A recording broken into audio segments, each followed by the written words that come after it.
Alright, so today I want to talk about overtraining and how you can tell if what you're doing in the gym isn't working because you're too stressed. I'll see you inside. So by far one of the most common questions when it comes to exercise is how many rest days a week should I take? And by God, I wish I could answer this question accurately and tell everyone exactly how many rest days they actually needed. I just can't.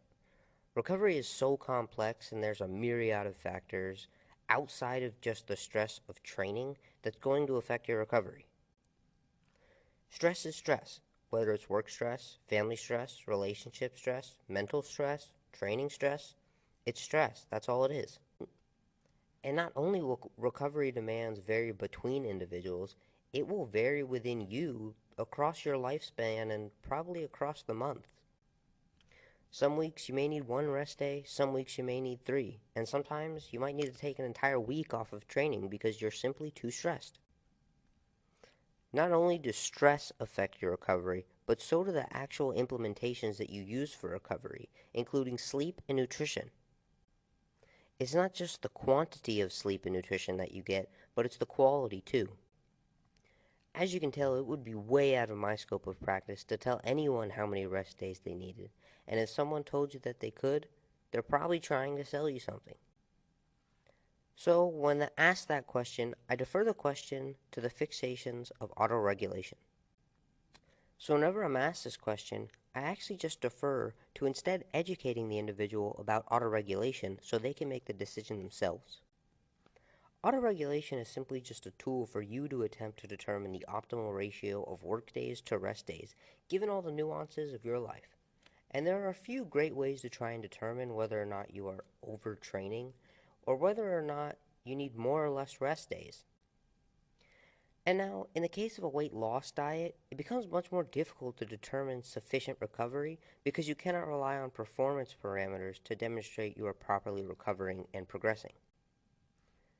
For example, oftentimes we would rely on something like the weights progressing in the gym, but if you're losing body weight, it's very likely that your lifts in the gym may actually begin to decrease. In addition, technically losing weight is a state of subpar recovery because you're not giving your body sufficient energy. So if you're extremely overweight, you would not notice this, but if you're at very low levels of body fat, you may actually begin to notice this. With that being said, you can use fitness wearables that track heart rate, sleep parameters, and heart rate variability to determine your overall rest and recovery. So if we take the context of losing weight, it's very likely that we're becoming more cardiovascularly fit. Therefore, our heart rate will typically decrease as we get healthier and lose excess body fat because we are increasing our cardiovascular fitness. And now this doesn't just apply to weight loss clients, but anyone should actually be tracking their heart rate. And if their heart rate begins to go up instead of down, it's probably a sign that we're overstressed. The best metric to look at is resting heart rate and your heart rate during exercise to know if your heart rate is elevated.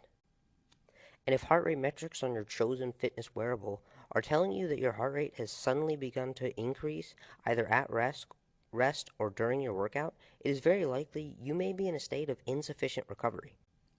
We can also use the variability in your heart rate, called heart rate variability, as the inverse of heart rate. What I mean by this is in terms of what you would be looking out for.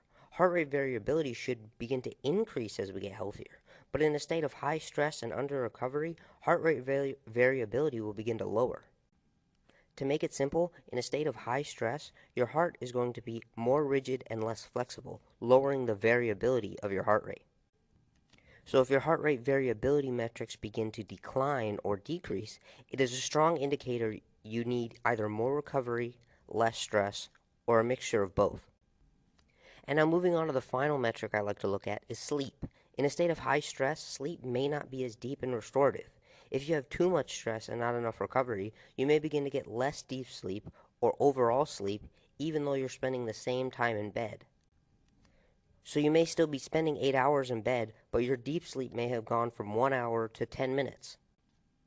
With that being said, if you are practically falling asleep every time you sit on the toilet, this may also be indicative that you have accumulated too much stress and you are beyond tired.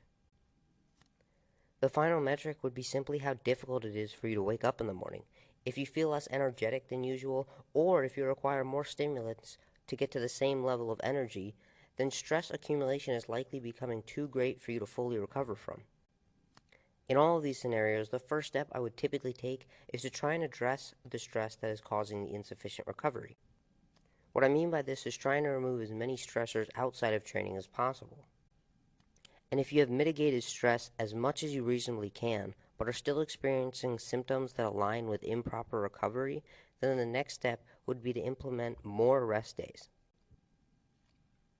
If this strategy does not help with recovery, you may want to consider taking a period of time either completely off of the gym or in a phase of training called a deload phase, in which you just reduce the volume and intensity of your workouts so they do not impose as much of a recovery demand. You can then monitor all the metrics we mentioned and see if they begin to improve, or simply just go by how energetic you feel. I would always still include the quantitative metrics like heart rate, sleep, and heart rate variability because it can be used to assure that you are not overlooking the state of under recovery that may be deleterious in the future.